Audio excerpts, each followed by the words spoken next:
Avec une contribution de plus de 950 milliards de francs CFA, soit 1,6 milliard de dollars par an, l'investissement des Sénégalais de l'extérieur dans la vie économique de leur pays fait aujourd'hui de cette diaspora le principal bailleur de fonds du Sénégal. Ils sont estimés à plus de 3 millions de Sénégalais résidant à l'étranger, soit environ 20% de la population totale du pays, et qui chaque année tentent de participer à l'économie nationale.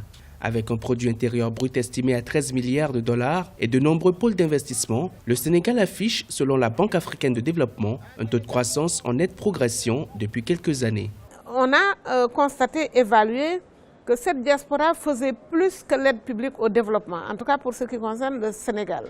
Et bien évidemment, nous avons voulu opérer avec cette diaspora un changement de paradigme. Nous avions déjà des fonds d'appui à l'insertion des Sénégalais de l'extérieur, mais en termes d'orientation de leur investissement.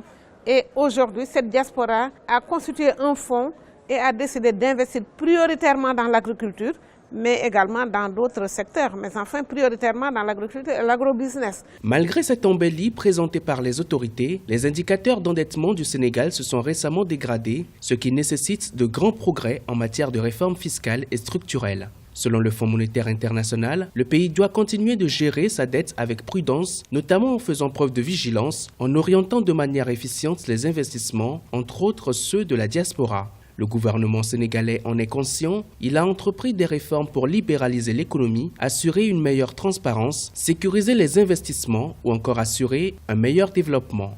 Nous devons tous mutualiser et il est temps, je crois, que le continent africain réécrive sa propre histoire et développe, se positionne parmi les autres continents comme un continent qui compte. Le principal enjeu macroéconomique du Sénégal, à court terme, selon le FMI, sera de créer l'espace budgétaire nécessaire d'une part à l'investissement en infrastructures pour faciliter le développement du secteur privé et d'autre part aux dépenses sociales sans compromettre la viabilité de la dette. Actuellement dans l'ordre de 6,8%, le taux de croissance pourrait franchir la barre des 7% en 2018.